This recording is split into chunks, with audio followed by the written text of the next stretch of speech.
So ವಿಷ್ಣುವರ್ಧನನ ಹೆಂಡತಿ ಈ ಬಾವಿಗೆ ಸ್ನಾನ ಮಾಡಕ್ ಬರೋಳಂತೆ. ಕಲ್ಲಿನ ಒಂದು ಪಾತ್ರೆ, ಇದು ತಲೆಯನ್ನ ಕಡೆದು ಪಾದಕ್ಕೆ ಅರ್ಪಿಸೋದು ಅಂತ. ಇದು ಹಳೇಬೀಡು ದೇವಸ್ಥಾನಕ್ಕಿಂತ ಮುಂಚೆ ಕಂಪ್ಲೀಟ್ ಆದಂತದ್ದು. 3 ವರ್ಷದಿಂದ ಈ ಕಡೆ ಯಾರು ಓಡಾಡಿಲ್ವಂತೆ. ಇಡೀ ಯೂಟ್ಯೂಬ್ನಾಗ ಫಸ್ಟ್ ಟೈಮ್ ನಿಮ್ಗೊಂದು ಬೆಟ್ಟನ ತೋರ್ಸಾಕತ್ತೀನಿ.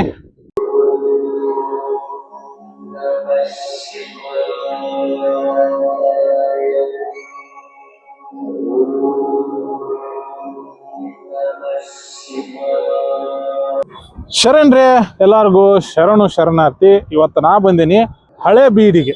ಇದು ಹಳೇಬೀಡಿನ ಅಥವಾ ದ್ವಾರ ಸಮುದ್ರದ ಹೊಯ್ಸಳೇಶ್ವರ ದೇವಸ್ಥಾನ ರೀ. ನಾನು ಇದನ್ನ ನಿಮ್ಗ ತೋರ್ಸಕ್ ಹೊಂಟಿಲ್ಲ ಇವತ್ತು. ಈ ದೇವಸ್ಥಾನದಿಂದ ಹಗರೆ ರೋಡ್ ಅಲ್ಲಿ ಸುಮಾರು ಒಂದು 3-4 ಕಿಲೋಮೀಟರ್ ಹೋದ್ರ ಇನ್ನ ಅದ್ಭುತವಾದ ಹೊಯ್ಸಳರ ವಾಸ್ತುಶಿಲ್ಪಗಳನ್ನ ನಾವು ನೋಡ್ಬೋದು. ಆ ಕಡೆಗೆ ಇವತ್ತು ನಾನು ನಿಮ್ಮನ್ನ ಕರ್ಕೊಂಡು ಹೋಗ್ತೀನಿ. ಮೊದ್ಲು ಹೋಗ್ತಾ ಇದ್ದೀನಿ ನಾನೀಗ ಪುಷ್ಪಗಿರಿ ಬೆಟ್ಟಕ್ಕೆ. ಸುಮಾರು ಒಂದು 3.5-4 ಕಿಲೋಮೀಟರ್ ಆಗುತ್ತೆ ಇದು ಪುಷ್ಪಗಿರಿ ಬೆಟ್ಟ. ಅಲ್ಲಿಗೆ ಹೋಗೋದಕ್ಕ ಬಸ್ ಫೆಸಿಲಿಟೀಸ್ ಇರೋದಿಲ್ರಿ. ಪ್ರೈವೇಟ್ ಆಟೋಗಳು ಓಡಾಡ್ತಾವು. ಕೆಲವೊಂದು ಆಟೋಗಳು ಸೀದಾ ಬೆಟ್ಟದ ಮೇಲೆ ಹೋಗ್ತವೆ. ಇನ್ನು ಆಟೋಗಳು ಇಲ್ಲಿ ಭಂಡಾರಿ ಕಟ್ಟೆ ಅಂತ ಒಂದು ಪ್ಲೇಸ್ ಸಿಗ್ತೈತಿ, ಅಲ್ಲಿ ಇಳ್ಕೊಂಡಿದೀನಿ ಈಗ ನಾನು. ಇಲ್ಲೊಂದು ಶಿವಲಿಂಗ ಐತ್ ನೋಡ್ರಿ, ಉದ್ಭವ ಮೂರ್ತಿ. ಇದು ಅರೆಮಲ್ಲಪ್ಪ ಸ್ವಾಮಿ ಅಂತ ಬಂಡೆ ಮೇಲೆ ಒಂದು ಹೊಡೆದು ಮೂಡಿರುವಂತದ್ದು. ತುಂಬಾ ಶಕ್ತಿಯುತವಾದ ದೇವರಾಗಿದೆ. ತುಂಬಾ ಪುರಾತನ ಇದು. ಈಗ ಜೀರ್ಣೋದ್ಧಾರ ಮಾಡಿ ಈಗ ಸ್ವಲ್ಪ ಎಲ್ಲ ಇದು ಮಾಡಿ ಒಂದು 48 ದಿನ ಕಾರ್ಯಕ್ರಮ ಮಾಡ್ತಾ ಇದೀವಿ. ನಾಳೆ 48 ದಿನ ಕಾರ್ಯಕ್ರಮ ಇದೆ. ತುಂಬಾ ಶಕ್ತಿಯುತವಾದ, ನಾವು ಏನ್ ಅನ್ಕೊಳ್ತೀವೋ ತುಂಬಾ ಬೇಗ ಅದು ನೆರವೇರುತ್ತೆ ನಮ್ಮ ದೇವಸ್ಥಾನದಲ್ಲಿ. ಸೊ ಈ ಭಂಡಾರಿ ಕಟ್ಟೆ ಶಿವಲಿಂಗನ ನೋಡ್ಕೊಂಡು ನಾವು ಇಲ್ಲಿ ಆರ್ಚಿಂದ ಒಳಗಡೆ ಹೋದ್ರೆ ಅಲ್ಲಿದೆಯಲ್ಲ ಅದೇ ಪುಷ್ಪಗಿರಿ ಬೆಟ್ಟ, ಅಲ್ಲಿಗೆ ಹೋಗ್ತೀವಿ. ಈಗ ಹೋಗೋ ಟೆಂಪಲ್ ಕೂಡ ಒಂದು ಹೊಯ್ಸಳರ ಪ್ರಸಿದ್ಧ ದೇವಸ್ಥಾನ. ರೋಡ್ ಕೂಡ ಐತಿ, ನಡ್ಕೊಂಡು ಕೂಡ ಹೋಗ್ಬೋದು. ಪುಷ್ಪಗಿರಿ ಬೆಟ್ಟಕ್ಕೆ ರೀ ಹಿಂಗೋದ್ರ ವೆಹಿಕಲ್ಲೇ ಹೋಗ್ತೀವಿ. ವೆಹಿಕಲ್ ರೋಡ ಅದ. ಇಲ್ಲಿ ಹೋದ್ರ ಕಾಲ್ದಾರಿ. ಇತ್ತೀಚೆಗೆ ಈ ಕಾಲ್ದಾರಿಲಿ ಓಡಾಡೋರು ತುಂಬಾ ಕಡಿಮೆ ಆಗ್ಯಾರ್ರಿ. ಎಲ್ಲರೂ ವೆಹಿಕಲ್ನಾಗ ಬರೋದ್ರಿಂದ ಸೀದಾ ಬೆಟ್ಟದ ಮೇಲೆ ವೆಹಿಕಲ್ ಹತ್ಕೊಂಡು ಹೋಗ್ತಾರ. ನಾನೀಗ ಈ ಕಾಲ್ದಾರಿಲೆ ಹೊಂಟೀನಿ. ಮೋಸ್ಟ್ಲಿ ಈ ದಾರಿನ ಯಾರು ಬಳಕೆ ಮಾಡಿಲ್ಲ. ನಾನಂತೂ ಹೊಂಟೀನಿ. ಮುಂದೆ ಹೆಂಗಿಟ್ಟು ಗೊತ್ತಿಲ್ಲ ದಾರಿ. ಸದ್ಯಕ್ಕಂತೂ ಯಾವುದು ಏನು ತೊಂದರೆ ಇಲ್ಲ. ತುಂಬಾ ಚಿಕ್ಕ ದಾರಿ ಇದು. ತುಂಬಾ ನಡಿಬೇಕು ಅಂತಾನು ಏನಿಲ್ಲ, ಆರಾಮಾಗಿ ಹೋಗ್ಬೋದು ಬೆಟ್ಟದ ಮೇಲೆ. ಅಲ್ಲಲ್ಲ ಪ್ಲಾಸ್ಟಿಕ್ ಬಾಟಲ್ನ ಇಲ್ಲೂ ಬಿಸಾಕಿ. ಅಲ್ಲಿ ಶಿವನ ಸ್ಟ್ಯಾಚು ಇತ್ತು ನೋಡ್ರಿ, ಯೋಗಿ. ಸೊ ಕಾಲ್ದಾರಿ ಇಲ್ಲ, ನಾನು ಪುಷ್ಪಗಿರಿ ಬೆಟ್ಟಕ್ಕೆ ಬಂದೇನೀಗ. ಇಲ್ಲೊಂದು ಪುರಾತನ ದೇವಸ್ಥಾನ ಐತಿ. ಈ ಕಡೆ ಒಂದು ಕಲ್ಯಾಣಿ, ವಿಶಾಲವಾದ ಮಠ, ಮತ್ತೆ ದೇವಸ್ಥಾನದ ಆವರಣ, ಶಿವನ ಸ್ಟ್ಯಾಚು ಕೂಡ ಐತಿ. ಇಲ್ಲಿ ತನಕ ಆಟೋಗಳು ಕೂಡ ಬರ್ತಾವು. ನೀವು ಓನ್ ಆಟೋ ಆದ್ರೂ ಬರ್ತಾವು. ಹಳೇಬೀಡಿಂದ ಆಟೋಗಳು ಕೂಡ ಸಿಗ್ತಾವು. ನೀವು ಗ್ರೂಪ್ ಅಲ್ಲಿ ಇದ್ರೆ ಆಟೋ ತಗೊಂಡು ಬರ್ಬೋದು. 20 ರೂಪಾಯಿಗೆ ಒಬ್ಬರಿಗೆ ಚಾರ್ಜ್ ಮಾಡ್ತಾರಂತೆ, ವರ್ತ್ ಕೊಡ್ಬೋದು. ಕರ್ಕೊಂಡ್ ಬಂದ್ಬಿಡ್ತಾರೆ. ನೋಡೋಣ ಏನೇನಿದೆ. ಇದು ಪುಷ್ಪಗಿರಿಯ ದೇವಸ್ಥಾನದ ಆವರಣ. ದೇವಸ್ಥಾನದ ಜೊತೆಗೆ 1000 ವರ್ಷ ಹಿಂದಿನ ಮಠ ಇಲ್ಲಿ ಐತಿ. ಉಯ್ಯಾಲೆ ಮಂಟಪ, ಸೇಮ್ ಹೊಯ್ಸಳರ ಕಾಲದ ಇದು ಕೊಡುಗೆ ಕೂಡ ಇದು ಹೌದು. ಮತ್ತಿದು ದೇವಸ್ಥಾನ 900 ವರ್ಷದ ಹಿಂದೆ ಶಾಂತಲಾದೇವಿ ಕಟ್ಟಿಸಿದಂಥದ್ದು. ನೋಡಿ, ಪುಷ್ಪಗಿರಿ ಮಲ್ಲಿಕಾರ್ಜುನ ಸ್ವಾಮಿ ದೇವಸ್ಥಾನ. ಪ್ರವೇಶ ಮಂಟಪ, ಅದರ ಕಂಬಗಳು ಮತ್ತೆ ಆನೆ ಉಬ್ಬು ಶಿಲ್ಪಗಳು. ಇದು ಸೀಲಿಂಗು. ದ್ವಾರ ಬಾಗಿಲು, ಕಂಬದ ವ್ಯವಸ್ಥೆ. ದ್ವಾರ ಬಾಗಿಲನ್ನ ದಾಟ್ಕೊಂಡು ಒಳಗಡೆ ಬಂದ್ರೆ ಬಲಭಾಗದಲ್ಲಿ ಗಣೇಶ. ಅದು ಕೂಡ ಹೊಯ್ಸಳರ ಕಾಲದ್ದೇನೆ. ಅಲ್ಲಿ ನವಗ್ರಹಗಳಿದಾವೆ. ಅಲ್ಲೊಂದು ವೀರಗಲ್ಲು ಐತಿ. ವೀರಗಲ್ಲು 1280ರ ಸುಲೆನೂರು ಯುದ್ಧಕ್ಕೆ ಸಂಬಂಧಿಸಿದಂತಹ ವೀರಗಲ್ಲಗಳಾಗಿವೆ. ನೋಡ್ರಿ, ಇಲ್ಲಿ 2 ಶಿಲಾಶಾಸನಗಳದಾವು. ಕಮ್ ವೀರಗಲ್ಲುಗಳಿದು. ಇದೊಂದು ಶಿಲಾಶಾಸನ ಇದೆ, ಬರೆದಿದ್ದಾರೆ. ಇದೊಂದು ಚಿಕ್ಕದೊಂದು ವೀರಗಲ್ಲುಗಳು. ಪೂಜಾರಿ, ಶಿವಲಿಂಗ, ರಾಜ, ನಂದಿ ಇಲ್ಲಿದೆ. ಈ ವೀರಗಲ್ಲಿನಲ್ಲಿ ಸೋಮನಾಥ ದೇವ ಆನೆಯನ್ನ ಬೇಟೆ ಆಡ್ತಿರ್ತಕ್ಕಂತಹ ಸಂದರ್ಭ ಇದು. ಅದೇ ಇನ್ನೊಂದು ವೀರಗಲ್ಲಿದೆ, ಅದು ಕೂಡ ಹೊಯ್ಸಳರ ವೀರಗಲ್ಲು. ಹೊಯ್ಸಳರ ರಾಜರು ಯುದ್ಧ ಮಾಡ್ತಿರ್ತಕ್ಕಂಥ ವೀರಗಲ್ಲಿಗೂ ಮಾಹಿತಿ ಅಸ್ಪಷ್ಟವಾಗಿದೆ ಆ ವೀರಗಲ್ಗಳ ಮೇಲೆ. ಸ್ಪಷ್ಟವಾಗಿ ಓದೋಕ್ ಬಂದಿದ್ರೆ ಇದ್ರ ಬಗ್ಗೆ ಇನ್ನಷ್ಟು ಮಾಹಿತಿಯನ್ನ ಕೊಡ್ಬೋದು. ನಂತರ ವಿಡಿಯೋದಲ್ಲಿ ಇದನ್ನ ಕೊಡ್ತೀನಿ, ಮುಂದಿನ ವಿಡಿಯೋದಲ್ಲಿ. ನೋಡಿ, ಒಂದು ದೊಡ್ಡ ಯುದ್ಧದ ಪ್ರಸಂಗ ಇದು. ನರಸಿಂಹರಾಯ ಮತ್ತು ವೀರ ನರಸಿಂಹದೇವ ಎಂಬ ಇಬ್ಬರ ನಡುವೆ ನಡೆದಂತಹ ಭೀಕರ ಕಾಳಗದ ದೃಶ್ಯ ಈ ವೀರಗಲ್ಲು. ಒಬ್ಬನು ಕೆಳಗಡೆ ಬಿದ್ದಿದ್ದಾನೆ. ಇದರ ಸಂಪೂರ್ಣ ಮಾಹಿತಿಯನ್ನ ನೆಕ್ಸ್ಟ್ ವಿಡಿಯೋದಾಗ ನಾನು ನಿಮ್ಗೆ ಕೊಡ್ತೀನಿ. ಇನ್ನೊಂದು ಸ್ವಲ್ಪ ಮಾಹಿತಿಯನ್ನ ಕಲೆ ಹಾಕಿ ಇದ್ರಲ್ಲಿ ತೋರಿಸುತ್ತೆ. ಆನೆ, ಕುದುರೆಗಳು ಮತ್ತೆ ಸೈನಿಕರು ಕೆಳಗಡೆ ಬಿದ್ದಿರ್ತಕ್ಕಂಥದ್ದು, ಕುದುರೆ ಮೇಲೆ ಕುತ್ಕೊಂಡು ರಾಜರು ಯುದ್ಧ ಮಾಡ್ತಿರ್ತಕ್ಕಂಥದ್ದು ಒಂದೇ ಸಂದರ್ಭದಲ್ಲಿ. 1 ಮತ್ತು 2ನೇ ಪ್ರಸಂಗ. ಮೇಲೆ ಇರೋದು ಕೈಲಾಸ, ಸ್ವರ್ಗಸ್ಥರಾಗಿರುವುದು ಅಂತ ಅರ್ಥ. ಅದು ವೀರಗಲ್ಲು ಅಂದ್ರೆ. ನಾಗರ ಕಲ್ಲುಗಳಿದಾವೆ.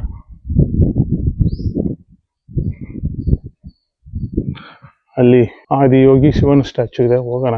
ಇದು ಪುರಾತನ ಹೊಯ್ಸಳರ ಕಾಲದ ಮಲ್ಲಿಕಾರ್ಜುನ ಸ್ವಾಮಿ ದೇವಸ್ಥಾನ. ಇದು ಹೊಯ್ಸಳರ ಕಾಲದ ದೇವಸ್ಥಾನ. ಇದು 1200 ವರ್ಷ ಹಳೆಯ ದೇವಸ್ಥಾನ. ವಿಷ್ಣುವರ್ಧನ ವೈಷ್ಣವ ಪರಂಪರೆ. ಶಾಂತಲಾ ರಾಣಿ ಬಂದ್ಬಿಟ್ಟು ಶೈವ ಪರಂಪರೆ. ಶಾಂತಲಾ ರಾಣಿಗೆ ಮನೆ ದೇವರು ಶ್ರೀಶೈಲ ಮಲ್ಲಿಕಾರ್ಜುನ ಸ್ವಾಮಿ, ಅದು ಮನೆ ದೇವರು. ಅಲ್ಲಿಗೆ ದೂರ ಆಗುತ್ತೆ ಹೋಗಿ ಬರೋದಕ್ಕೆ ಅಂತ ಈ ದೇವಸ್ಥಾನನ ಶಾಂತಲಾ ರಾಣಿ ಕಟ್ಟಿಸ್ತಾಳೆ ಅಂತ ಒಂದು ವದಂತಿ. ಇನ್ನೊಂದು ಪುರಾಣದ ಪ್ರಕಾರ ಹಳೇಬೀಡು ಬೇಲೂರು ದೇವಸ್ಥಾನ ಶಿಲ್ಪಕಲೆಗಳಿಂದ ತುಂಬಿರುತ್ತೆ. ಅದನ್ನ ಕೈಲಾಸಕ್ಕೆ ತಗೊಂಡು ಹೋಗ್ಬೇಕು ಅಂತ ಮೇಲೆ ಕೋಡ್ಗಲ್ಲಿದೆ ಹಿಂದೆ. ಅದಕ್ಕೆ ಶಿವ ಪಾರ್ವತಿ ಬಂದ್ಬಿಟ್ಟು ಕೈಲಾಸಕ್ಕೆ ತಗೊಂಡು ಹೋಗ್ಬೇಕು ಅಂತ ಗೊತ್ತಿರ್ತಾರೆ. ಹಾಗಾಗಿ ಇದು ಹಳೇಬೀಡು ದೇವಸ್ಥಾನಕ್ಕಿಂತ ಮುಂಚೆ ಕಂಪ್ಲೀಟ್ ಆದಂತ ದೇವಸ್ಥಾನ. ಅಂದ್ರೆ ಬೇಲೂರು ಹಳೇಬೀಡು ದೇವಸ್ಥಾನ ಎಲ್ಲ, ಹಳೇಬೀಡು ದೇವಸ್ಥಾನ 76 ವರ್ಷನ ಕಟ್ಟಿದ್ರು ಅಂತ ಹೇಳ್ತಾರೆ. ಬೇಲೂರು ದೇವಸ್ಥಾನ 103 ವರ್ಷಕ್ಕೆ ಕಂಪ್ಲೀಟ್ ಮಾಡಿದ್ರು ಅಂತ ಹೇಳ್ತಾರೆ. ಅದಕ್ಕಿಂತ ಮುಂಚೆ ಇದು ಕಂಪ್ಲೀಟ್ ಆಗುತ್ತೆ ದೇವಸ್ಥಾನ. ಸುಮಾರು ಇಲ್ಲಿ ಸುತ್ತಮುತ್ತ ದೇವಸ್ಥಾನಗಳನ್ನ ಹೊಯ್ಸಳರ ಕಾಲದಲ್ಲಿ, ವಿಷ್ಣುವರ್ಧನ ಕಾಲದಲ್ಲಿ. ಮನೆ ಶಾಂತಲಾ ದೇವಿಯ ಮನೆ ದೇವರು ಮಲ್ಲಿಕಾರ್ಜುನ ಸ್ವಾಮಿ ದೇವಸ್ಥಾನ ಅಲ್ಲಿಗೆ ಹೋಗಕ್ಕಾಗಲ್ಲ ಅಂತ ಇಲ್ಲಿ ಕಟ್ಟಿಸಿರೋದು. ಆ ಶಿವನ ದೇವಸ್ಥಾನಕ್ಕೆ ಇರ್ತಕ್ಕಂತಹ ದ್ವಾರಪಾಲಕರು ನಂದಿ ಮತ್ತೆ ಭೃಂಗಿ. ಒಳಗಡೆ ಬಂದ್ರೆ ಅದು ಸೀಲಿಂಗು. ಸೀಲಿಂಗ್ ಮಧ್ಯದಲ್ಲಿ ಕೃಷ್ಣ ಮತ್ತೆ ಅಷ್ಟದಿಕ್ಪಾಲಕರು ಅವರವರ ವಾಹನಗಳು ಮತ್ತು ಪತ್ನಿಯರ ಸಮೇತ ಇರ್ತಕ್ಕಂಥದ್ದು. ಇದು ಕಂಬಗಳು, ಹೊಯ್ಸಳರ ಶೈಲಿಯ ಕಂಬಗಳಿವು. ಗರ್ಭಗುಡಿಗೆ ಇರ್ತಕ್ಕಂಥ ಬಾಗಿಲುವಾಡದ ರಚನೆ, ಲಲಾಟ. ಅಲಂಕಾರ ಸ್ವಲ್ಪ ಕಡಿಮೆ ಆಯ್ತು ಅಂದ್ರೂ ಕೂಡ ದೇವಸ್ಥಾನ ತುಂಬಾ ಅದ್ಭುತವಾಗಿದೆ. ನೋಡಿ, ಗರ್ಭಗುಡಿಯಲ್ಲಿ ಇರ್ತಕ್ಕಂಥ ಮಲ್ಲಿಕಾರ್ಜುನ ಸ್ವಾಮಿಯ ಮೂರ್ತಿ ಬ್ಯೂಟಿಫುಲ್. ಗರ್ಭಗುಡಿಯ ಒಳಗಿರ್ತಕ್ಕಂಥ ನವರಂಗ ಮಂಟಪ ಇದು. ಅದರ ಕಂಬಗಳು, ಅದರ ಸೀಲಿಂಗ್ ಅನ್ನು ನೋಡಿದ್ರೆ ಅಷ್ಟದಿಕ್ಪಾಲಕರು ಅವರವರ ವಾಹನಗಳು ಸಮೇತ ಅವರವ್ರ ಪತ್ನಿಯರ ಸಮೇತ ಇದ್ದಾರೆ. ಮುಖ್ಯವಾಗಿ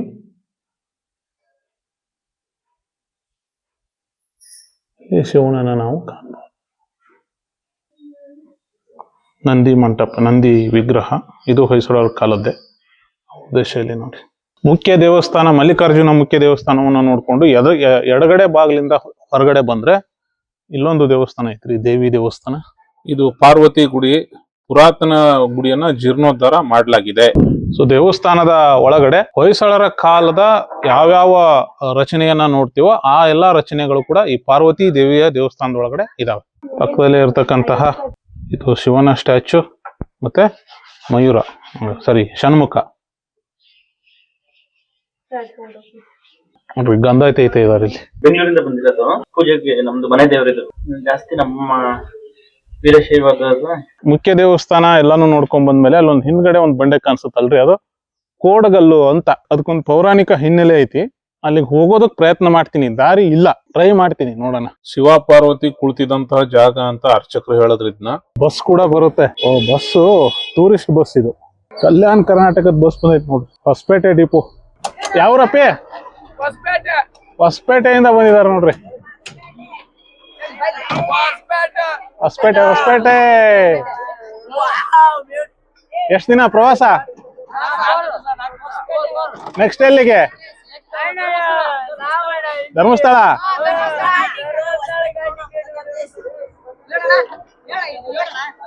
ಬಾಯ್, ಟಾಟಾ. ಆ ಸ್ಟೂಡೆಂಟ್ಗಳನ್ನ ನೋಡಿದ್ರೆ ನನಗೆ ನಮ್ಮ ಪಾಪ ಶಿಕ್ಷಕರದ್ದು ಎಂಥ ಪರಿಸ್ಥಿತಿ ಅಂತ ಅನ್ನಕ್ಕೆ, ನಾವು SLC ಇದ್ದಾಗ ಟೂರ್ಗೆ ಬಂದಿದ್ವಿ ನಮ್ಮ ಊರಿಂದ. ಸುಳ್ಯದಿಂದ ಮಡಿಕೇರಿಗೆ ಹೋಗ್ತಾ ಇದ್ವಿ. ಅರ್ಲಿ ಮಾರ್ನಿಂಗು ಒಳ್ಳೆ ಘಾಟ್ ಸೆಕ್ಷನ್ನು, ಸಖತ್ತಾಗಿತ್ತು ವ್ಯೂಸು. ಸುಮ್ಮನೆ ಕರ್ವಿಂಗ್ ಸಿಕ್ಕಾಪಟ್ಟೆ ಇದ್ವು, ತುಂಬ ಅದ್ಭುತವಾಗಿತ್ತು. ಕಿಟಕಿ ಪಕ್ಕದಲ್ಲಿ ಲಾಸ್ಟ್ ಸೀಟಲ್ಲಿ ನಾನು ಕೂತಿದ್ದೆ. ಏನು ಬ್ಯೂಟಿಫುಲ್ ನೇಚರು. ಬಸ್ಸಲ್ಲಿ ಕೂತ್ರೆ ಅಂದರೆ ಕಾರಲ್ಲಿ, ಕ್ಯಾಬ್ ಅದು ಟೆಂಪೋಲ್ಲಿ ಕೂತ್ರೆ ಇಷ್ಟ ಆಗಲ್ಲ ಅಂತ ಹೇಳ್ಬಿಟ್ಟು ಮೂವ್ ಆಗೋ ಟೆಂಪೋನೇ ಕಿಟಕಿಯಿಂದ ಹಾಸಿ ಮೇಲಕ್ಕೆ ಹೋಗ್ಬಿಟ್ಟಿದ್ದೆ. ನನ್ನ ನೋಡಿ ಇನ್ನೂ ಇಬ್ರು ಬಂದಿದ್ರು. ಮೇಲೆ ಹೋಗಿ ಸುಮ್ಮನೆ ಕೂತಿದ್ರೆ ಏನಾರ ಆಗ್ತಿತ್ತು ಏನೋ. ಹೋಗ್ಬಿಟ್ಟು ದಬಾ ದಬಾ ದಬಾ ಅಂತ ಬಡಿತಾ ಇದ್ವಿ. ಸ್ವಲ್ಪ ದೂರ ಹೋದ್ಮೇಲೆ ಬಸ್ಸು ನಿಂತಿತ್ತು. ಕೆಳಗಡೆ ನಮ್ಮ ಶಿಕ್ಷಕರೊಬ್ರು ಮಠಪತಿ ಸರ್ ಅಂತ ಕೆಳಗಡೆ ಇಳಿದು ನಮ್ಮನ್ನು ಕೆಳಗಡೆ ಇಳಿಸಿ ಪಡ ಪಡ ಪಡ ಅಂತ ಒಂದು 4 ಕೊಟ್ಟರು. ಮಡಿಕೇರಿ ಚಳಿ ಕಿತ್ಕೊಂಡು ಹೋಗಿತ್ತು. ನಾನೊಬ್ಬನೇ ಹೋಗಿದ್ರೆ ಏನೋ ಅಂತಿದ್ರು ಏನೋ, ನನ್ನ ಜೊತೆ ಇನ್ನೂ ಇಬ್ಬರನ್ನ ಕರ್ಕೊಂಡು ಹೋಗ್ಬಿಟ್ಟು ಹೊಡೆಸ್ಬಿಟ್ಟಿದ್ದೆ. ಆಮೇಲೆ ಸ್ವಲ್ಪ ದಿನ ಆದ್ಮೇಲೆ ಗೊತ್ತಾಯ್ತು ನಮ್ಮ ಹುಚ್ಚಾಟತನ ಎಂಥ ಕೆಲಸಗಳನ್ನು ಮಾಡ್ತವೆ ಅಂತ. ಇದು ಈ ಸ್ಕೂಲ್ ಬಸ್ ನೋಡಿ ನನಗೆ ನೆನಪಾಯ್ತು. ಅಲ್ಲಿ ಕೂಡುಗಲ್ಲಿಗೆ ಹೋಗಿ ಬರೋಣ. ಕೂಡುಗಲ್ಲಿಗೆ ಹೋಗಿ ಬಂದು ಆದಿಯೋಗಿ ನೋಡೋಣ. ಈ ಕೂಡುಗಲ್ಲಿಗೆ ರೀಸೆಂಟ್ ಆಗಿ ಯಾರು ಹೋಗಿಲ್ಲ ರೀ, ಹೋಗೋದು ಇಲ್ಲ ಅಂತ ಅಪರೂಪ. ಅವ್ರು ಹೇಳಿದ್ರು 3 ವರ್ಷದಿಂದ ಯಾರು ಹೋಗಿಲ್ಲ ಅಂತ ಹೇಳಿ ಇಲ್ಲಿಗೆ. ಅಪ್ಪೇ ಮೇಲಕ್ಕೆ ಹೋಗ್ಬೋದಾ? ಆ ಹುಡ್ರನ್ನ ಕೇಳಿದೆ ರೀ, ಅವರು ಇಲ್ಲ ಅಣ್ಣ, ದಾರಿನ ಇಲ್ಲ ಅಂತಂದ್ರು. ಆದ್ರೆ ಹೋಗ್ಲೇಬೇಕು ಅನ್ನೋದು ನಮ್ಮದು ಚಟ. ಹಂಗು ಹಿಂಗು ಮಾಡಿ ಮನದಲ್ಲಿ ಮಲ್ಲಿಕಾರ್ಜುನನ್ನ ನೆನೆದು ಮಾರ್ಗವನ್ನ ಹಿಡಿದು ಮುಂದಿನ ಹಾದಿಗೆ ಹೊರಟೆನು. ಕೋಡುಗಲ್ಲಿಗೆ ಅಲ್ಲಿದೆ ನೋಡ್ರಿ, ಅದ ಕೋಡುಗಲ್ಲು. ಇಲ್ಲಿಗೆ ಹೋಗ್ಬೇಕು. ಇದೇ ಕೋಡಗಲ್ಲು ಅಂತ. ಅರ್ಚಕರು ಹೇಳದಂಗ ಈ ಬೇಲೂರು ಮತ್ತೆ ಹೊಯ್ಸಳರ ದೇವಸ್ಥಾನಗಳದಾವಲ್ರಿ, ಇವನ್ನ ಕೈಲಾಸಕ್ಕೆ ತಗೊಂಡ್ ಹೋಗ್ಬೇಕು ಅಂತ ಹೇಳಿ ಶಿವ ಪಾರ್ವತಿ ಇಲ್ಲಿಗೆ ಬಂದು ಕೂತಿದ್ರಂತ. ಹಿಂಗ ನನ್ಗ ಅರ್ಚಕರು ಮಾಹಿತಿ ಕೊಟ್ಟಿದ್ದು. ಅರ್ಚಕರು ಹೇಳಿರೋ ಪ್ರಕಾರ 3 ವರ್ಷದಿಂದ ಈ ಕಡೆ ಯಾರು ಓಡಾಡಿಲ್ವಂತೆ. ನಾನ್ ಧೈರ್ಯ ಮಾಡಿ ಒಳಗ್ ಹೊಂಟೇನಿ. ಫಾರೆಸ್ಟ್ ಒಳಗಡೆ ದಾರಿ ಅಂತೂ ಎಲ್ಲೂ ಇಲ್ಲ, ಫುಲ್ ಪೊದೆ ಬೆಳ್ಕೊಂಬಿಟ್ಟದೆ. ಅದಕ್ಕೊಂದು ಟ್ರೈ ಮಾಡೋಣ ಅಂತ ಹೋಗ್ತಿದ್ದೀನಿ. ಕಡೆ ಕಾಲು ಜರಿತಾವು, ಇನ್ನೊಂದ್ ಕಡೆ ಎದ್ದು ನಿಲ್ಲಕ್ ಆಗಂಗಿಲ್ಲ. ಮುಳ್ಳಿನ ಕಂಟಿಗಳು ಬಕ್ಕೊಂಡು ಹೋಗ್ಬೇಕು, ಎಲ್ಲಿ ಕಣ್ಣಿಗೆ ಬಡಿತದೋ ಅನ್ನೋದೊಂದು ಭಯ. ಮಧ್ಯ ಈ ತರ ಒಂದೊಂದ್ ಸಣ್ಣ ಸಣ್ಣ ಬಂಡೆಗಳು ಕೂಡ ಬರ್ತಾವ ಇಲ್ಲಿ ಹತ್ತಕ್ಕ. ಇದನ್ನ ನಾನು ಪೀಕ್ ಹೋಗ್ತೀನಿ ಅಲ್ಲೋ ನನಗೆ ಗೊತ್ತಿರ್ಲಿಲ್ಲ. ಈ ಒಣ ಹುಲ್ಲು ಕಾಲ್ ಜರಿಸ್ತಿತ್ತು ನಂದು. ಆಮೇಲೆ ಈ ಕಂಟಿ ಇದಾವಲ್ಲ, ಇವಂತೂ ಕಣ್ಣಿಗೆ ಬಡಿತಿದ್ವು ನನಗೆ ಹತ್ತವಾಗ. ಇಲ್ಲಿದು ಸ್ವಲ್ಪ ಕಷ್ಟ ಇದೆ, ಇದು ಹೋಗೋದಕ್ಕೆ ದಾರಿನೇ ಇಲ್ಲ. ಅಲ್ಲಿ ಹೋಗ್ಬೇಕು ಮೇಲಕ್ಕೆ. ನೋಡ್ರಿ ಇದು ದಾರಿ. ಇದ ದಾರಿ ಒಳಗಡೆ ನಾನೀಗ ಕೋಡುಗಲ್ಲು ಬೆಟ್ಟಕ್ಕೆ ಹೋಗ್ಬೇಕು. ಒಂದ್ ಕಡೆ ಕಾಲು ಜರಿತದೆ, ಇನ್ನೊಂದ್ ಕಡೆ ಪೊದೆ, ನಡೆಸ್ಕೊಂಡು ಹೋಗಕ್ ಆಗಿಲ್ಲ. ಪೂರ್ತಿ ಮುಳ್ಳು ಇರೋದು. ಮೊದ್ಲೆಲ್ಲ ಜನ ಓಡಾಡ್ತಿದ್ರಂತೆ ಈ ಬೆಟ್ಟಕ್ಕೂ ಅದಕ್ಕೂ. ಈಗ್ಲೂ ಕೂಡ ವಿದ್ಯುತ್ ಲೈನ್ ಅನ್ನ ಬೆಟ್ಟದ ಮೇಲೆ ಕೊಟ್ಟಾರ, ಕನೆಕ್ಟ್ ಮಾಡ್ಯಾರ. ಒಂದು ಲೈಟ್ ಕೂಡ ಆನ್ ಆಕೈತಿ ಅವ್ರಿ ಈವ್ನಿಂಗ್ ಇಲ್ಲೇ. ಬರೀ ಬಕ್ಕೊಂಡು ಹೋಗೋದ್ರೊಳಗಡೆ ಬೆನ್ನು ನೋವು ಬಂದ್ಬಿಡ್ತೈತಿ. ಬರೀ ಬೆನ್ನು ನೋವು ಅಷ್ಟು ಬರೋದಲ್ಲ, ಮುಂದ್ಗಡೆ ಇರೋ ಕಂಟಿನೂ ನಾನು ಸರಿಸ್ಕೋಬೇಕು, ಇಲ್ಲ ಅಂದ್ರೆ ಕಣ್ಣಿಗೆ ಪೆಟ್ಟು ಬೀಳ್ತೈತಿ. ಈ ತರ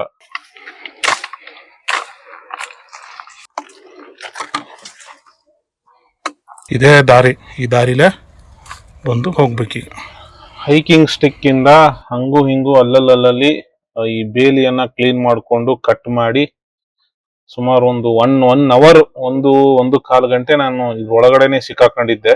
ಆ ಕಡೆ ಮೇಲಕ್ಕೆ ಹೋಗಕ್ ಆಗ್ತಿರ್ಲಿಲ್ಲ, ಇದ್ರ ಮೇಲಕ್ಕೆ ಹೋಗ್ಬೇಕು ಐತಲ್ಲ, ಈ ಕಡೆ ವಾಪಸ್ ಬರಕ್ಕೂ ಆಗ್ತಿರದಂತಹ ಪರಿಸ್ಥಿತಿ ಒಳಗೆ ನಾನು ಸಿಕ್ಕಾಕೊಂಡಿದ್ದೆ. ಅದ್ರ ಮಧ್ಯೆ ಇದ್ದಂತಹ ಈ ಬಂಡೆಗಳು, ಇವುಗಳನ್ನ ಹತ್ತಬೇಕಾಗಿತ್ತು. ಇದೇನ್ ಸಾಮಾನ್ಯದ ಕೆಲಸ ಆಗಿರ್ಲಿಲ್ರಿ ನನಗೆ. ತುಂಬಾ ತ್ರಾಸದಾಯಕವಾದಂತಹ ಬೆಟ್ಟ. ಕಷ್ಟ ಇದೆ ಇದು. ಸೊ ಇಂಥ ಪ್ಲೇಸ್ಗಳೊಳಗಡೆ ನಾವು ತುಂಬಾ ಜಾಗರೂಕತೆಯಿಂದ ಹೋಗ್ಬೇಕಾಕೈತಿ. ಸೊ ನಾವು ವಿಡಿಯೋ ಮಾಡೋದನ್ನ ಮುಖ್ಯವಾಗಿ ಇಟ್ಕೊಳಕ್ ಆಗ್ದನ ನಾವು ನಮ್ಮ ಸೇಫ್ಟಿಯನ್ನು ನೋಡ್ಕೋಬೇಕಾಗಿತ್ತು ಈ ಸಂದರ್ಭದೊಳಗ. ಹಿಂಗಾಗಿ ಅಲ್ಲಲ್ಲೇ ವಿಡಿಯೋ ಮಾಡಕ್ ಆಗ್ಲಿಲ್ಲ ನನಗೆ. ಇವಾಗ ನೀವ ನೋಡ್ರಿ ಹೆಂಗೈತಿ ಪರಿಸ್ಥಿತಿ ಇದು ಅಂತೇಳಿ. ಇದನ್ನ ಹತ್ಕೊಂಡು ಮೇಲಕ್ ಬಂದು ಈ ಕಲ್ಲು ಬಂಡೆನ ಹತ್ತಿ ಬಂದೆ. ಫೈನಲಿ ಒಂದು ಹಂತಕ್ಕೆ ಬಂದೆ ನಾನು.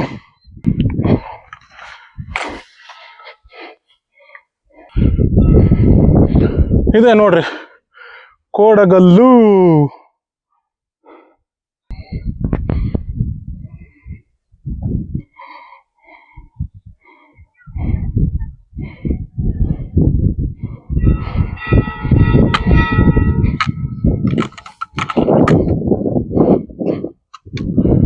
ಕೆಳಗಡೆ ಕಾಣೋದು ಮಠ, ಶಿವಲಿಂಗ, ಆದಿಯೋಗಿ. ಅಲ್ಲೊಂದು ಪುರಾತನ ದೇವಸ್ಥಾನ ಐತಿ, ಅಲ್ಲೊಂದು ಬಾವಿ ಐತಿ, ಓಲ್ಡ್ ಕಲ್ಯಾಣಿ ಮೊಗನ. ಅದು ದೊಡ್ಡ ಕೋಡ್ಗಲ್ಲು ಅಂತ ಅದ್ರ ಹೆಸರು.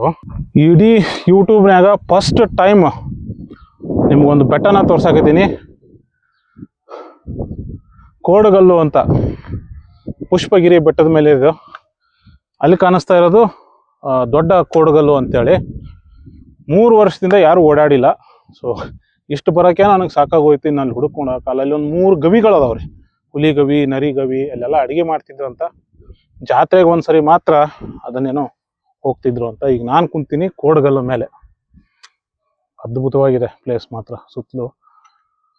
ಸೊ ಏನೋ ಜನಗಳು ಯಾಕೋ ಇತ್ತಿತ್ಲಾಗೆ ಇಂಥ ಪುಣ್ಯಕ್ಷೇತ್ರಗಳಿಗೆ ಓಡಾಟಗಳು ಕಡಿಮೆ ಆಗಿದ್ದಾವೆ. ಕೆಳಗೆ ಇಳಿದ ಮೇಲೆ ತೋರಿಸ್ತೀನಿ ಎಲ್ಲೆಲ್ಲಿ ಮುಳ್ಳು ತರ್ಚ್ಕೊಂಡಿದ್ದಾವೆ ಅಂತೇಳಿ.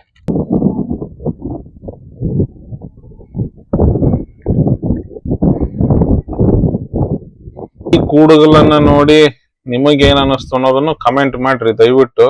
ನೋಡ್ರಿ ಇದು ನೇಚರ್ ಬ್ಯೂಟಿ ಫಾರೆಸ್ಟ್. ಸೊ ಇದನ್ನೆಲ್ಲ ನೋಡ್ಕೊಂಡು ಹಂಗು ಹಿಂಗು ಮಾಡಿ ಬಂದ ದಾರ್ಯಾಗ ಮತ್ತೆ ಗುದ್ದಾಡ್ಕೊಂಡು ವಾಪಸ್ ಹೋಗ್ಬೇಕು. ಸಿಕ್ಕಾಕೋತು ಮುಳ್ಳಲ್ಲಿ. ಪಾಯಿಂಟ್ ನಡ್ರಾಕ್ ಕ್ಯಾಪ್ ಹಿಂಗ್ ಸಿಕ್ಕಾಗ ನೋಡ್ರಿ ಮುಳ್ಳು ಹೆಂಗ್ ಅದಾವ ಇಲ್ಲಿ. ನನ್ ಕ್ಯಾಪ್ ಏನಿರ್ಲಿಲ್ಲ ತಲೆ ಚರ್ಮ ಕಿತ್ಕೊಂಡ್ ಹೋಗಿತ್ ನಂದು. ಎಲ್ಲಾನು ನೋಡ್ಕೊಂಡು ಕೆಳಗೆ ಇಳಿದು ಬಂದೆ. ಈಗ ನಾನ್ ಹೋಗ್ಬೇಕು ಮಠಕ್ಕ. ಹೋಗಿ ಬಂದೆ, ಮೈ ಕೈ ಎಲ್ಲ ತೆರೆಸ್ಕೊಂಡು ಕಾಯ ಮಾಡ್ಕೊಂಡು ಬಂದೆ. ಇದು ಮಠ ಪುಷ್ಪಗಿರಿ ಮಹಾಸಂಸ್ಥಾನ ಶ್ರೀಮಠ. ಆದಿಯೋಗಿ ಸ್ಟ್ಯಾಚ್ಯೂ ಇತ್ತಲ್ಲ ಹಿಂದ್ಗಡೆ, ಅದನ್ನ ನೋಡಕ್ ಹೋಗ್ತಾ ಇದೀನಿ. ಒಂದು ಗೇಟ್ ಒಳಗಡೆ ಅಲ್ಲಲ್ಲಿ ಹೊಯ್ಸಳ ಕಾಲದ ಅಳೆದುಳಿದ ಪಳೆ ಶಿಲ್ಪ ಕಲಾಕೃತಿಗಳನ್ನ ಇಲ್ಲಿ ದಾರಿ ಒಳಗಡೆ ಇಟ್ಕೊಂಡಿದ್ದಾರೆ. ಅದ್ಭುತವಾಗಿದ್ದಾವೆ. ಉಗ್ರ ನರಸಿಂಹ, ಸೊ ಬಿದ್ದಿದ್ದು ತೆಗೆದು ಇಟ್ಕೊಂಡಿದ್ದಾರೆ. ಅದೇ ರೀತಿ ಬೇತಾಳ ಇನ್ನ ಎಲ್ಲ ಇದಾವೆ. ವಾರ್ನ್ ಮಾಡಿದ್ದಾರೆ, ಮೆಟ್ಲಲ್ಲಿದ್ದಾವೆ, ಸೈಡಲ್ಲಿ ಹತ್ಕೊಂಡು ಹೋಗಿ, ಬಟ್ ಹತ್ರಕ್ಕೆ ಹೋಗಂಗಿಲ್ಲ ಅಂತ ಹೇಳಿದ್ದಾರೆ. ಅದ್ಭುತ ಆಯ್ತು, ಒಳ್ಳೇದೇನೆ, ಹೋಗೋಣ. ಎಷ್ಟು ನೀಟಾಗಿ ಪುಷ್ಪಗಿರಿಯಲ್ಲಿ ಪುಷ್ಪದ ಸಾಲನ ನೋಡ್ರಿ ಎಷ್ಟು ಅದ್ಭುತವಾಗಿ ಮಾಡಿದ್ದಾರೆ. ಕರ್ನಾಟಕದಲ್ಲಿ ಇರ್ತಕ್ಕಂಥದ್ದು 2ನೇ ಯೋಗಿ ಸ್ಟ್ಯಾಚು. ಇನ್ನೊಂದು ಚಿಕ್ಕಬಳ್ಳಾಪುರ ನಂದಿ ಹಿಲ್ ಪಕ್ಕ ಐತಿ.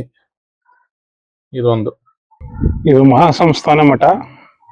ಅದೇ ಕೋಡ್ಗಲ್ಲು ಅಲ್ಲಿ ಕಾಣಿಸ್ತಿದೆಯಲ್ಲ ಕೂಡ್ಗಲ್ಲು, ಅಲ್ಲಿಗೆ ಹೋಗಿ ಬಂದೆ. ಅಲ್ಲಿದ್ದ ನೋಡ್ಕೊಂಡ್ರೆ ಅದು ದೇವಸ್ಥಾನ, ಮಲ್ಲಿಕಾರ್ಜುನ ಸ್ವಾಮಿ ದೇವಸ್ಥಾನ. ಮತ್ತೆ ಇದು ಆದಿಯೋಗಿ. ಅಜ್ಜಯ್ಯನವರ ಗದ್ದಿಗೆಗೆ ಹೋಗುವಾಗ ಇಲ್ಲಿ 12 ಜ್ಯೋತಿರ್ಲಿಂಗಗಳನ್ನ ಪ್ರತಿಷ್ಠಾಪನೆ ಮಾಡಿದ್ದಾರೆ. ಸೊ ನೋಡ್ಕೊಂಡು ನಾವು ಮೇಲಕ್ಕೆ ಹೋಗ್ಬೋದು.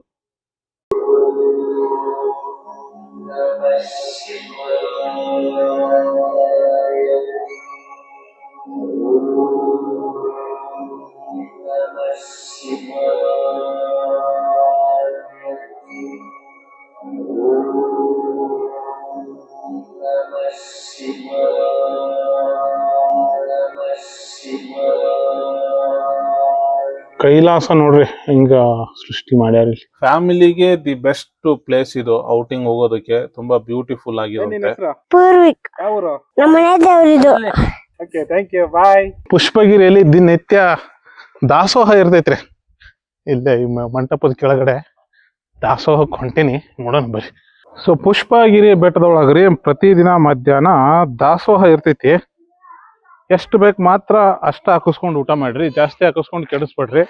ಆಮೇಲೆ ನೀವು ಊಟ ಮಾಡಿರೋ ತಟ್ಟೆಗಳನ್ನ ನೀವ ನೀಟಾಗಿ ಸೋಪ್ ಹಾಕಿ ತೊಳೆದಿಡ್ರಿ, ಯಾಕಂದ್ರೆ ನೆಕ್ಸ್ಟ್ ಅದ್ರಾಗ ಇನ್ನೊಬ್ರು ಊಟ ಮಾಡ್ತಾರೆ. ಮಕ್ಕಳನ್ನ ಏನಾರು ಕರ್ಕೊಂಬಂದಿದ್ರೆ ಮಕ್ಕಳಿಗೆ ಹೆಂಗೆ ತೊಳಿಬೇಕಂತ ಹೇಳಿಕೊಟ್ರಿ, ಇಲ್ಲಾಂದ್ರೆ ಅದನ್ನು ನೀವು ತೊಳಿರಿ. ಮತ್ತೆ ಹೋಗೋಣ, ಇನ್ನು ಪುಷ್ಪಗಿರಿ ಬೆಟ್ಟದೊಳಗೆ ಇನ್ನೊಂದಿಷ್ಟು ಅದಾವ ನೋಡೋಣ. ಮಕ್ಕಳನ್ನ ಕರ್ಕೊಂಬಂದಿದ್ದಾರೆ. ಯಾವ ಸ್ಕೂಲ್ ಸರ್? ಪ್ರೀಮಿಯರ್ ಮಾಡಿ. ಇದೆ ಇದೆ ಇದೆ.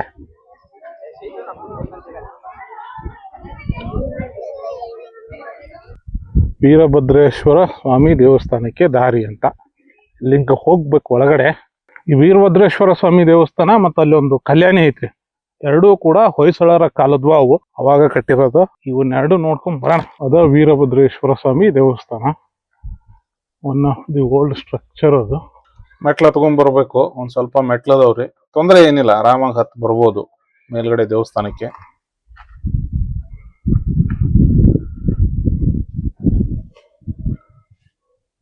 ಗರುಡಗಂಬ.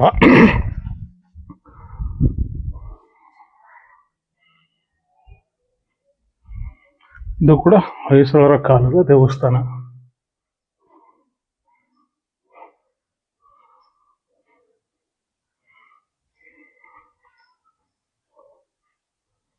ಲಾಟ ಮೇಲೆ ಒಂದು ಶಿಲಾಶಾಸನ ಐತ್ರಿ ವೀರಭದ್ರೇಶ್ವರ ದೇವಸ್ಥಾನದ ಮೇಲೆ.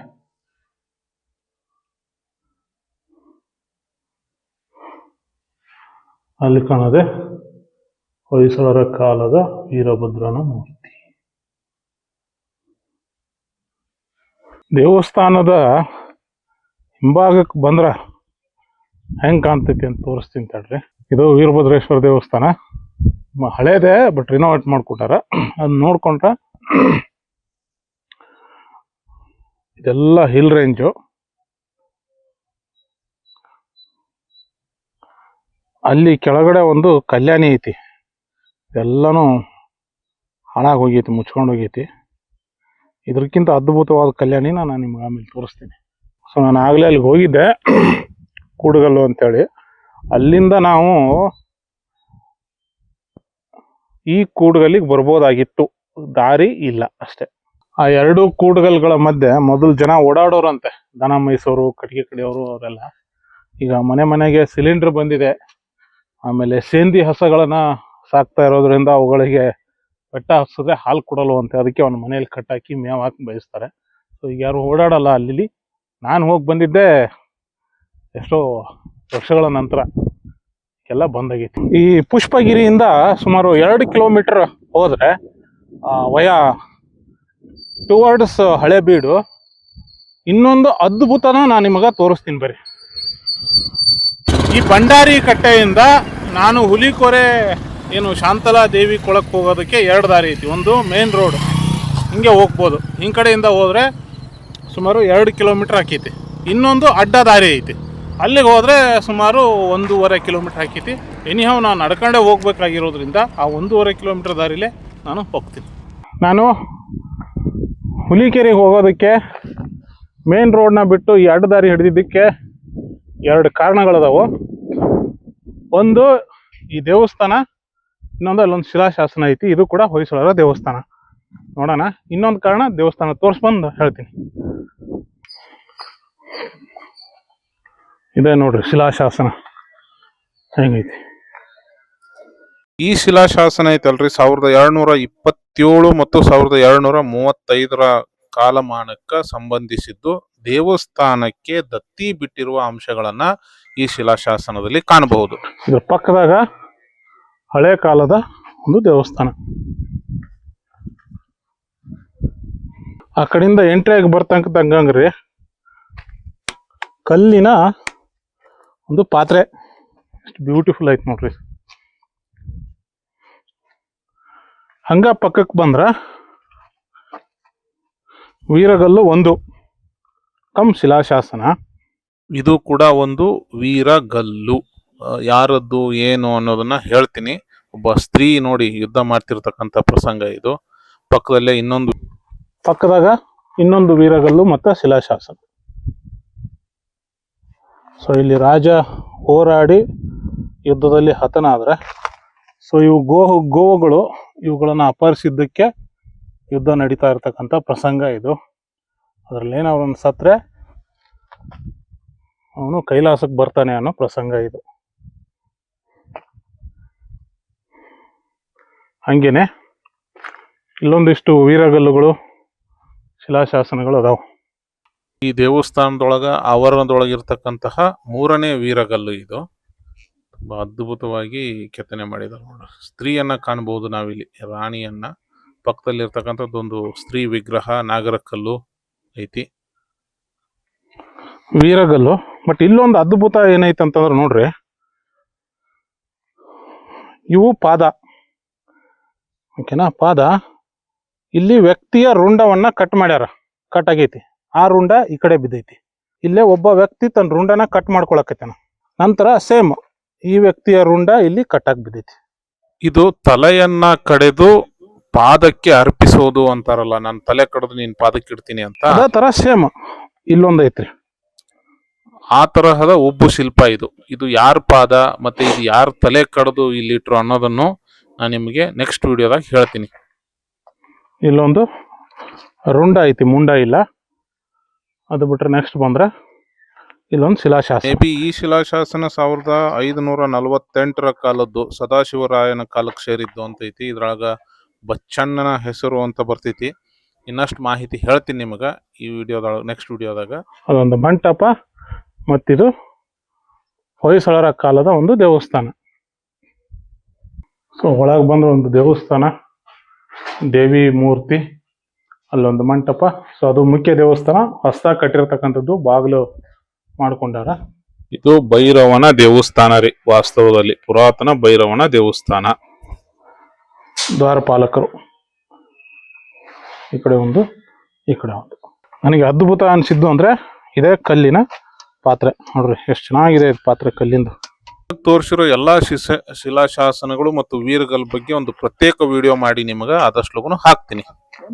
ಒಂದು ಈ ದಾರಿಯನ್ನ ಆಯ್ಕೊಂಡಿದ್ದಕ್ಕೆ ಒಂದು ಕಾರಣ ಈ ದೇವಸ್ಥಾನ ಆದ್ರೆ, ಇನ್ನೊಂದು ಕಾರಣ ನಾವು ಇಡಿಯಾದ ದ್ವಾರ ಸಮುದ್ರ ಅಂದ್ರೆ ಹೊಯ್ಸಳರ ದ್ವಾರ ಸಮುದ್ರ ಇತ್ತಲ್ಲ, ಅದನ್ನ ತುಂಬಾ ವಿಹಂಗನವಾಗಿ ನೋಡ್ಬೋದು.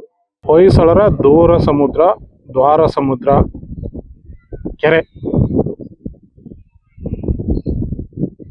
ಇದನ್ನ ನೋಡೋದಕ್ಕೆ ಅಂತಾನೆ ನಾನು ಈ ಬೆಟ್ಟದ ಮೇಲೆ ಬಂದಿದ್ದೆ. ಈ ಕೆಳಗಡೆ ಹಿಂಗೆ ಹೇಳ್ಕೊಂಡು ನಾನು ಹೋಗ್ಬೇಕು. 2 ಕಿಲೋಮೀಟರ್ ದಾರಿಯನ್ನ 1 ಕಿಲೋಮೀಟರ್ 250 ಮೀಟರ್, 1.4 ಕಿಲೋಮೀಟರ್ ದಾರಿಯಲ್ಲಿ ಕ್ರಾಸ್ ಮಾಡ್ಕೊಂಡು ಬಂದೆ. ಕಾಲಭೈರೇಶ್ವರ ಹಾಗೂ ಚಾಮುಂಡೇಶ್ವರಿ ಅಮ್ಮನವರ ಕ್ಷೇತ್ರ ಹುಲಿಕೆರೆ ಅಂತ. ಸೊ ಈ ಕಡೆಯಿಂದ ನಾನು ಬಂದೆ ಅಡ್ಡದಾರಿಲಿ. ಈಗ ಹೋಗ್ತಾ ಇದ್ದೀನಿ ಶಾಂತಲಾ ಕೊಳಕ್ಕೆ, ಹುಲಿಕೆರೆ. ಇಲ್ಲಿ ಕಾಣಿಸ್ತಿದೆಯಲ್ಲ, ಐತಿಹಾಸಿಕ ಹೊಯ್ಸಳರ ಕಲ್ಯಾಣಿ ಅಲ್ವಾ? ಏನ್ ಯಜಮಾನ್ರಿ ಇದ್ರದ್ದು ಹಿನ್ನೆಲೆ ಏನಿದ್ರದ್ದು? ಸೊ ವಿಷ್ಣುವರ್ಧನನ ಹೆಂಡತಿ ಶಾಂತಲಾ ದೇವಿ ಈ ಬಾವಿಗೆ ಸ್ನಾನ ಮಾಡಕ್ ಬರೋಳಂತೆ. ನೀರೆಲ್ಲ ತುಂಬಿಕೊಂಡಿದೆ. 1140ರಲ್ಲಿ ವೀರ ನರಸಿಂಹ, 1ನೇ ವೀರ ನರಸಿಂಹ ಭೂಷಣ ಲಡ್ಡೇಶ್ವರ ದೇವಸ್ಥಾನಕ್ಕಾಗಿ ಇದನ್ನ ಕೆತ್ತನೆ ಮಾಡಿದ್ದ. 72 ಅಡಿ ಇದೆ ಅಂತೆ ಈ ಬಾವಿ. ಮುಸ್ಲಿಮರ ಆಕ್ರಮಣಕ್ಕೂ ಈ ಬಾವಿ ಒಳಗಾಗಿತ್ತು. ಆ ದೇವಸ್ಥಾನ ಈಗ ನಾಶ ಆಗೈತಿ, ಬಾವಿ ಮಾತ್ರ ಉಳ್ಕೊಂಡೈತಿ. ಶಾಂತಲಾ ಬಾವಿ, ಶಾಂತಲಾ ಕಲ್ಯಾಣಿ, ಶಾಂತಲಾ ದೇವಿ ಸ್ನಾನ ಮಾಡ್ತಿದ್ದಂತ ಕೊಳ. ಬಾವಿಲಿ ಗಂಗೆ ಪೂಜೆ ಮಾಡ್ತಾರಂತೆ ಸಂತಾನ ಪ್ರಾಪ್ತಿಗಾಗಿ. ಹಿಂಗಿದೆ ನೋಡಿ ಇದು. ಅಲ್ಲೊಂದು ವೀರಗಲ್ಲು ಶಿಲಾಶಾಸನ ಇದೆ. ಗಣೇಶ, ಕುಂಭ, ದೇವಿ ವಿಗ್ರಹ.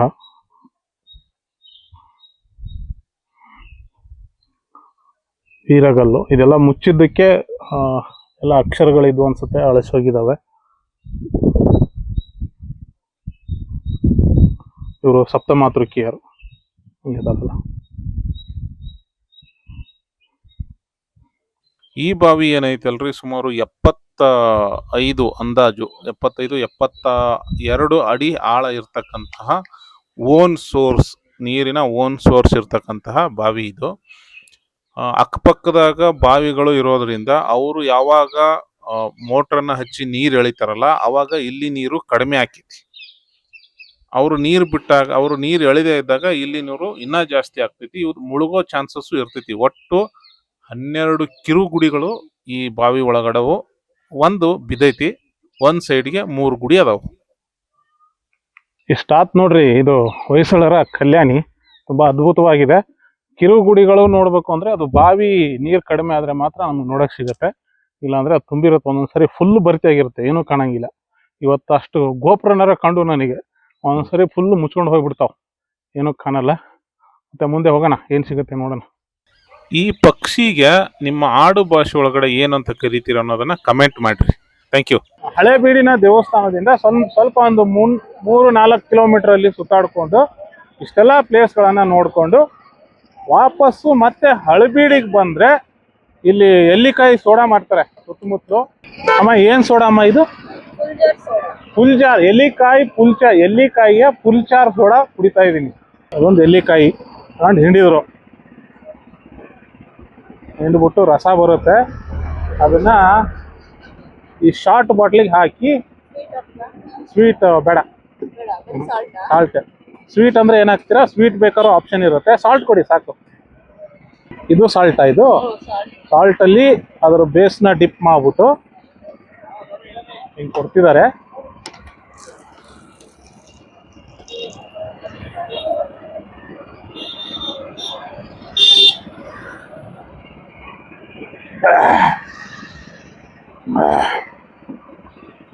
ಸಖತ್ತಾಗಿದೆ, ಆದ್ರೆ ಬೇಗ ಬೇಗ ಕುಡಿಬೇಕು, ಅದೇ ಚಾಲೆಂಜ್ ಇದು. ಈ ಪುಲ್ಜಾರ್ ಸೋಡಾ ಕುಡಿಯೋದಂದ್ರೆ ಬೇಗ ಬೇಗ, ಎಷ್ಟು ಬೇಗ ಕುಡಿತೀವೋ ಅಷ್ಟು ಬೇಗ.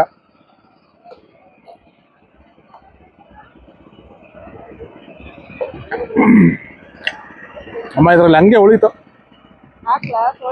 ಒಂಚೂರು ಹಾಕಿ.